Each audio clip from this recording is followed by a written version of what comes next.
सास बहू का रिश्ता। निधि और उसकी सास के बीच हमेशा किसी न किसी बात पर अनबन छिड़ी ही रहती है, जिसके चलते दोनों कभी एक दूसरे को समझने और प्यार करने की कोशिश तक नहीं करती। अरे मेरे तो भाग ही फुट गए जो ऐसी बहू मिली। हाय, मेरी तो जिंदगी बर्बाद हो गई। भगवान, या तो अच्छी सास दे देता या फिर गूंगी। इन्हें मेरे सिर बिठाकर कौन से जन्म का बदला ले रहे हैं भगवान। क्या बोली? वही जो आपने सुना। इतनी बड़ी हो गई कि सास से जुबान लड़ाती है। अरे यही सीख कर आई है क्या मायके से? अरे नहीं नहीं, उसके लिए तो ससुराल ही काफी है।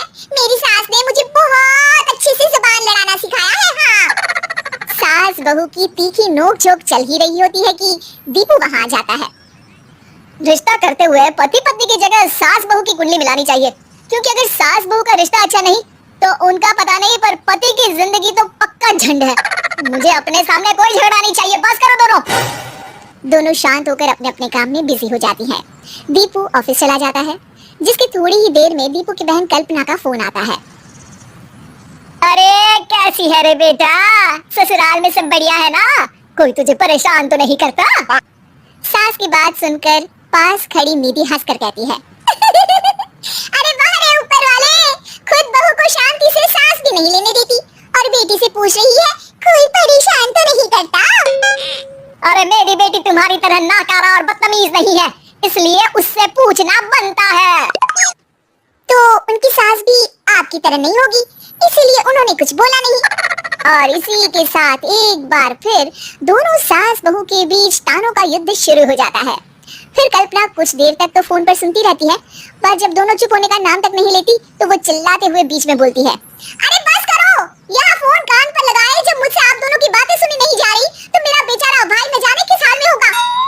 अरे ये सब तेरी भाभी की वजह से है बेटा। तो माँ, आप भी कुछ कम नहीं है। आप दोनों को ही अपना रिश्ता सुधारने की जरूरत है।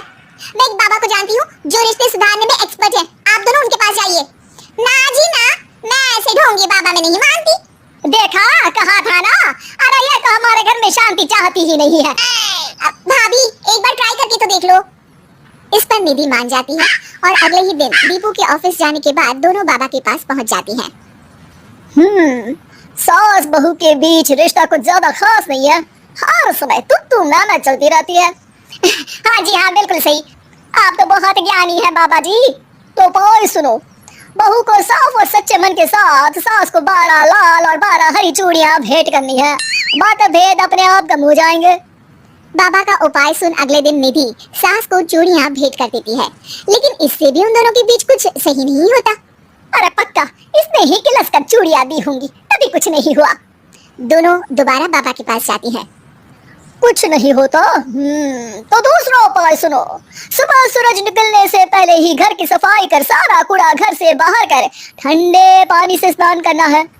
इससे दोनों के बीच रिश्ते अच्छे हो जाएंगे। अरे इतनी जल्दी मम्मी जी ही उठ सकती हैं?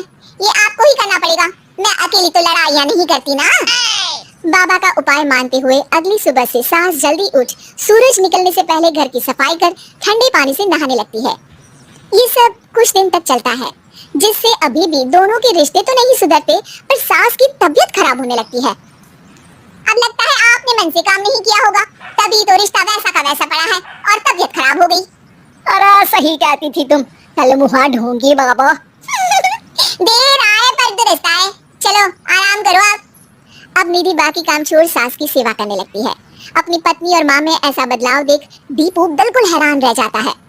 अरे कहीं बाबा ने कोई जादू टोना तो नहीं कर दिया? मेरी माँ और पत्नी इतना घुल मिलकर तो नहीं रहती। ओहो सरकाज़म। बस बस, अब जाओ और अपना काम खुद कर लो, मुझे मम्मी जी का ख्याल रखना है। निधि की बात सुन हैरान दीपू बस उन्हें देखता रह जाता है और निधि सास का ध्यान रखने में लगी रहती है।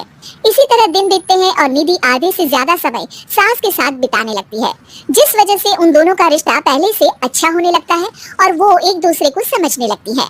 बहू, मैं सोचती हूँ एक बार उसे ढोंगी बाबा के पास जाना चाहिए, उसे सबक सिखाने के लिए। अरे पर मम्मी जी, उसकी क्या जरूरत है? हमारे घर में सब ठीक है, फिर वो कुछ भी करे, हमें उससे क्या? दोनों के बीच ये बात हो ही रही होती है कि तभी बाबा कल्पना के साथ उनके घर आ जाते हैं। माँ, बाबा आप दोनों से मिलना चाहते थे, इसलिए मैं उन्हें यहाँ ले आई। अरे पर हमें इस ढोंगी बाबा से नहीं मिलना। हाँ, मेरी बहू बिल्कुल सही कह रही है। जो कुछ समय पहले एक दूसरे को मारने को चलती थी, आज एक ही लाइन में बात कर रही हैं। आपको अपने रिश्ते के लिए किसी बाबा के नहीं, अपने आप की जरूरत होती है। रिश्ता सुधारने के लिए जरूरी है कि सास बहू को अपनी बेटी और बहू सास को अपनी माँ जैसा समझे और प्यार दे। उपाय तो बस एक तरीका है लोगों को समझाने का कि असली उपाय उनके पास ही है, आपको बस उन्हें समझना है। 100 साल की सास। अरे मम्मी जी, थोड़ा उम्र के हिसाब से काम किया करो, कहीं कुछ हो गया तो लोग बोलेंगे बहू ने बूढ़ी सास का ध्यान नहीं रखा। बहू, तुम भी थोड़ा कम और धीरे बोला करो। कहीं चिल्लाते हुए कभी कुछ हो गया तो वही लोग बोलेंगे 100 साल की सास भली चंगी बैठी है और बहू बेचारी चलती बनी। वैसे मम्मी जी, दादी बिल्कुल ठीक बोल रही हैं। हैं? क्या ठीक बोल रही है? वो जो कुछ भी बोले वो सास है, पर तुम क्यों बोल रही हो? बहू होकर सास से जुबान लड़ाओगी क्या? ऐसा बोलते हुए निर्मला को धसका उठ जाता है। कहा था ना, मत चिल्ला मत चिल्ला। तुझे बिना सास और बहू से जुबान लड़ाए बिना शांति नहीं मिलती। अरे माँ, दादी की बात सुन लिया करो, तुम्हारे भले के लिए बोलती है ना। अरे कोई भला नहीं, इन्हें बस मुझे परेशान और शो ऑफ करने का शौक है। हाँ। चल झूठी। इस परिवार में 3 पीढ़ी की औरतें रहती है, जिनका हर समय कोई ना कोई अलग ड्रामा चलता ही रहता है, जिससे और किसी का पता नहीं, लेकिन सूरज बहुत परेशान रहता है। माँ, पियाली और दादी, आप तीनों के पास एक दूसरे को सास बहू वाले ताने देने के अलावा कुछ काम हो या नहीं, पर मेरे पास जरूर है। इसीलिए पियाली जरा लंच ले आओ, मुझे ऑफिस भी जाना होता है। इस पर पियाली सूरज को लंच देती है और वो ऑफिस चला जाता है, जिसके बाद तीनों एक बार फिर अपनी बातों या कह लो कि नोक-झोंक में लग जाती है। इसी में दिन बीत जाता है। रात को सूरज के साथ उसके दोस्त भी खाने पर आते हैं। पियाली, मेरे कुछ दोस्त आए हैं। सॉरी, अचानक प्लान बना तो बता नहीं पाया। तुम जल्दी से डिनर बना दो ना। अरे वाह रे आलसी माँ की आलसी बेटी, पहले बिना बताए दोस्तों को घर ले आओ, फिर बोलो जल्दी से डिनर बना दो। इतनी जल्दी है तो खुद बना लो।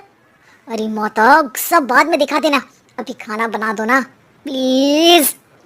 ऐसा बोल के सूरज दोस्तों के पास जाकर बैठ जाता है और पियाली डिनर की टेंशन में अपनी सास के पास पहुंच जाती है, जो अपने कमरे में आराम कर रही होती है। मम्मी, सूरज अचानक दोस्तों को घर ले आए हैं, क्या करूं अब? कुछ ऐसा बताओ ना जो जल्दी बन जाए और सर्व करते हुए भी अच्छा लगे। अरे रेस्टोरेंट से मंगा ले, दोबारा परेशान मत करना, सोने दे मुझे।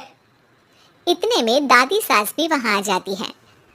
वाह, आलसी का आइडिया भी उसी की तरह बेकार है।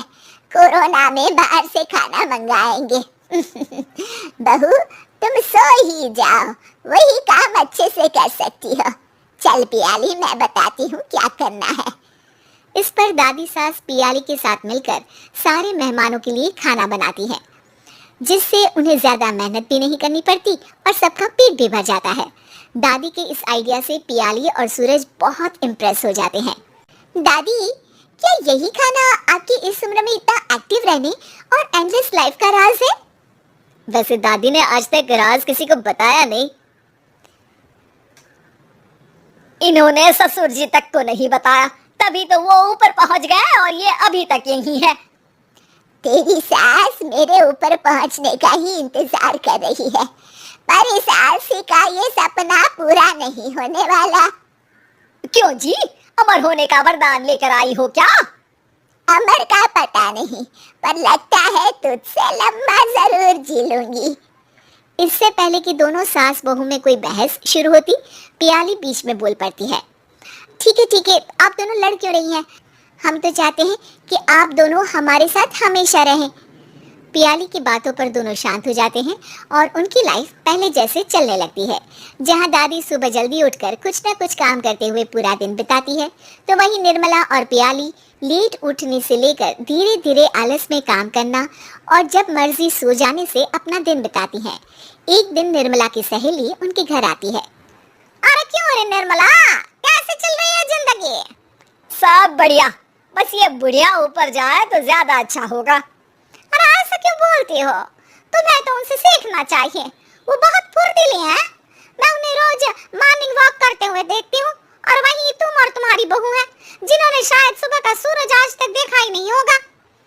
सहेली की बात सुनते ही निर्मला भड़क कर चिल्लाते हुए पियाली और अपनी सास को वहां बुलाती है, जिनके साथ सूरज भी वहां आ जाता है। और ये सब देख सहेली वहां से चली जाती है। अरे सासू माँ, आपको हमसे क्या दिक्कत है? अब तो मेरी सहेलियां भी आपकी वजह से मुझे ताने देने लगी है। मम्मी जी, कुछ तो लोग कहेंगे, लोगों का काम है कहना, आप इग्नोर करो ना। अच्छा वैसे महारानी, वो तुम्हें भी वही सब बोल रही थी? है? मैंने क्या किया? अरे किलस क्यों रही हो? अब तो समझो और अपना लाइफस्टाइल सुधारो। ओ मोरी मैया, अब हमारा लाइफस्टाइल भी खराब हो गया क्या? आपका तो हाई फाई है ना, बस उतना ही ठीक है। तुम लोग हमेशा पूछते हो ना कि मेरी इस उम्र और अभी भी इतने एक्टिव रहने का राज क्या है, तो वो ये लाइफ स्टाइल ही है जिसे हाई फाई नहीं पर सिंपल कहते हैं। दादी, अब कहना क्या चाहती हो? यही कि मैंने अपनी जिंदगी में बहुत किताबें पढ़ी हैं, जिनमें एक किताब से मुझे ये समझ में आया कि हम कितने गलत तरीके से जिंदगी जीते हैं। उसी के बाद मैंने एक अच्छे जीवन के लिए इकिगाई रूल अपनाया, जिसका मकसद तो सिर्फ अच्छा जीवन जीना था। इतना लंबा कैसे जी गई मुझे खुद अचंभा होता है। ओह, तो मतलब आप मुझे परेशान नहीं करती थी? वो तो आप करती हैं। वैसे ये इकिगाई क्या है? थोड़ी रिसर्च खुद भी कर लो आलसियों, सब मैं ही बता दूं क्या?